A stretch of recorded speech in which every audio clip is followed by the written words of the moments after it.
Have you ever stopped to wonder why so many stories begin or end in a tower? Why, from fairy tales to the most haunting dreams, there's always a tower in the background, waiting for something? Maybe you never noticed, but the tower isn't just a building. It's a symbol, an archetype, a calling for something far beyond architecture. In this video, you'll discover what the fall of the Fengyang Drum Tower, an event that shook not only stone, but also human awareness, can reveal about ourselves. Because for Jung, one of the greatest thinkers of the human soul, a tower never falls by chance. It represents the search for something greater, for a place between heaven and earth, for a connection between the visible world and the invisible one. And the most unsettling part is that when a tower collapses, it might not be just concrete breaking, but something inside us.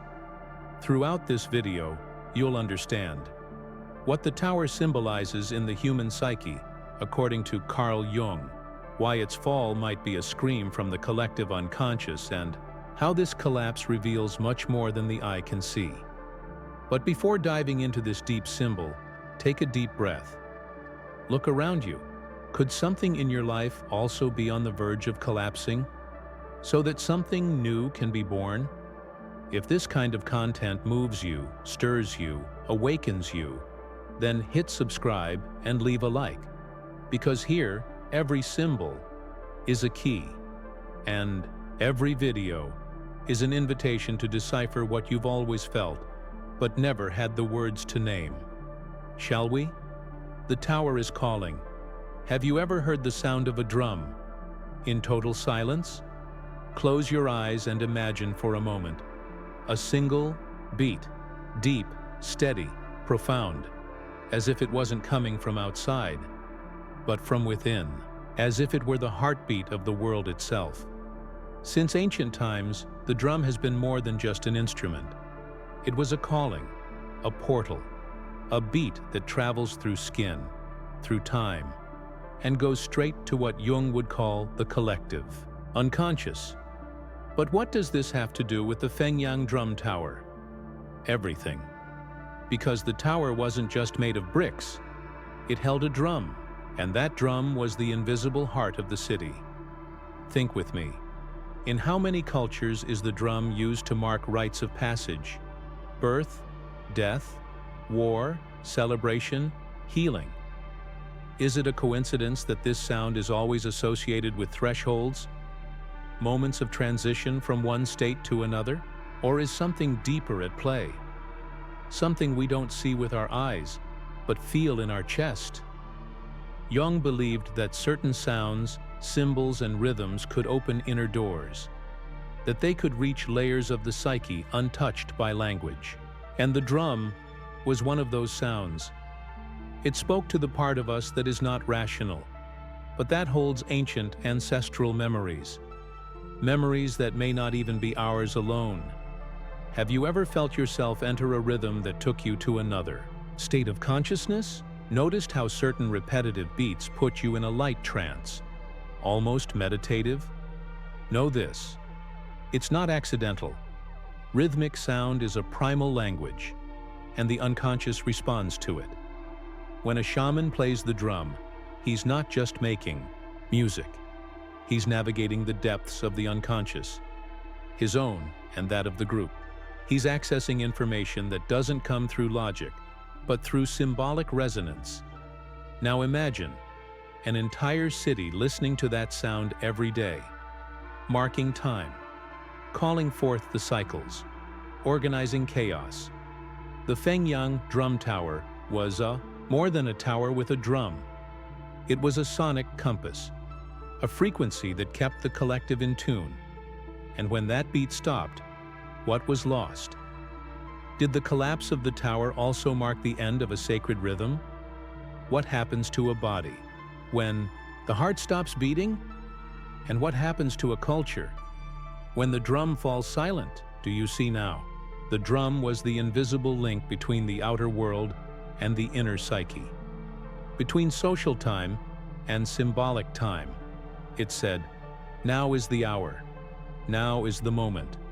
Now something begins or ends, but if the sound ceases, what goes unnoticed? What is left unmarked? What falls into oblivion? Perhaps, more than bricks or wood, what truly collapsed in the Fengyang Tower was the very rhythm of collective consciousness. And in the void that opened, what is now trying to emerge? What happens when an entire city shares the same heartbeat? When every dawn is marked by the same sound, and every evening echoes the same calling? We're not just talking about routine. We're talking about inner rhythm, about the resonance between bodies and the collective soul. Carl Jung said the process of individuation, that deep dive in search of the true self, is not only an individual journey, it could indeed expand to the collective, to groups, to entire cultures, to cities that, even without knowing it, are trying to remember who they are. And here comes the question that won't stay quiet. Can a tower represent this process? Can a structure be the symbolic mirror of a collective psyche in search of integration? The Fengyang Tower seems to say yes. You see, this tower was not just an architectural object. It was the center of movement, the point of convergence. It gathered, it summoned, it organized time and space. It was the one that said, now it's time to stop. Now it's time to begin. Now, all together. And is this merely a practical function? Or is it a reflection of a deeper longing? The city responded to a sound, but that sound, coming from the drum, wasn't just auditory. It was archetypal, a constant reminder that there is order, rhythm, a possible wholeness. Have you noticed how sometimes it feels like the world is disconnected from itself? As if people are no longer beating in the same rhythm? Are we slowly losing our drum towers, our unifying symbols, our bridges between soul time and city time?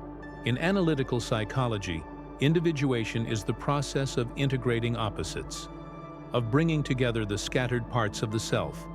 And in a culture, this manifests too. When there is art, ritual, center, when something exists that represents the possible harmony between the individual and the whole. And what did the Fengyang Tower do, if not that? It integrated. It symbolized the common point, the place of listening, the beat everyone recognized as theirs. Now ask yourself, what happens when this symbol falls? What disintegrates along with it? What is lost beyond concrete? Could the fall of the tower also represent the disintegration of a collective center? Could the silence left in place of the drum be, in truth, the echo of fragmentation? And more, who are we when we no longer recognize ourselves in the same rhythm? Perhaps the tower was the archetype of the self, not of just one, but of many, an outer symbol of the quest for wholeness, not just of an individual, but of an entire people. And if it fell, perhaps it's because that quest was forgotten, or worse, because it was interrupted. But the psyche, individual or collective, never truly forgets. It merely waits for the right moment to remember. And sometimes, memory returns in the form of ruins.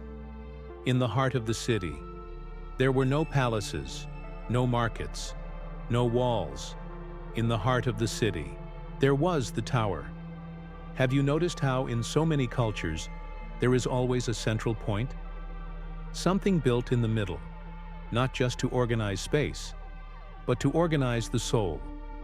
Carl Jung called this the symbol of the self, the psychic center, the point of balance between all that we are and all that we have yet to become. And what if I told you that the Fengyang Tower was more than a tower? It was the visible reflection of that invisible center, an architectural expression of the collective consciousness central axis. Picture that for a moment, an entire city breathing around a single point, people passing by that same space every day, hearing the same sounds, meeting one another, recognizing one another. orienting themselves. And now imagine that this center collapses. What happens when the symbolic center of a culture ceases to exist? Do the paths become confused? Does time lose its rhythm? Do people, without realizing it, begin to move without direction? In Jung's view, the self is not just a part of the psyche. It is the organizing center of totality. Everything revolves around it. The tensions, the conflicts, the reconciliations. When a person is disconnected from the self, they feel lost, fragmented, directionless, and the same can happen to a collective. The tower at the center of the city wasn't just functional, it was symbolic. It said, "This is the place of listening. This is the point of return. This is the center of who we are." Have you ever felt that way? Without a center?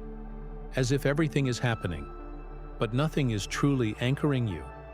As if life is just a succession of movements, but with no real axis. Maybe that's why the tower mattered.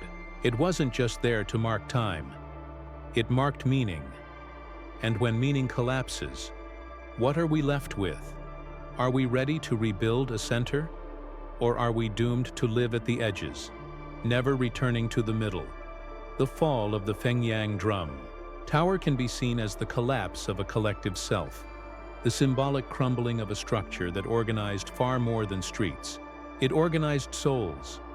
And the most unsettling question is, when the center falls on the outside, had it already collapsed on the inside long ago?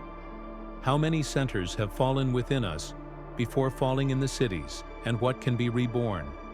When everything that once centered us turns to dust, the tower has fallen. And to those who look quickly, it seems like just another old structure that couldn't stand the test of time. But what if time wasn't the culprit? What if this collapse was a symbolic act? Carl Jung said that the unconscious speaks through symbols, and that when something falls apart outside, it's because something inside had already begun to break long before. So, what is the fall of the Fengyang Tower trying to tell us? Was it merely a tragedy? Or was it a calling? A calling for what? To reconnect with the center, to listen again to the rhythm we've forgotten, to realize that without living symbols, a culture becomes a body without a soul. The tower was the collective self. It was the drumbeat that held the rhythm of the invisible. It was the reminder that we are all connected by something greater. And now that it has fallen, what will be born in its place? Because that's how the unconscious works. It destroys what we refuse to hear, to see if we finally stop and feel. And you? Can you hear what the tower said as it fell? Is there something in you that also needs to collapse, so that something more truthful can emerge? Maybe this isn't just the story of a tower. Maybe it's your story too. And if this stirred something in you, don't let this symbol die in silence. Like the video, share it with someone who needs to awaken. And subscribe to the channel to keep walking this symbolic and profound journey with us, because the next video may bring the next piece of the puzzle, and you won't want to miss it. We'll see you there. And remember, when a tower speaks, it's the soul trying to be heard.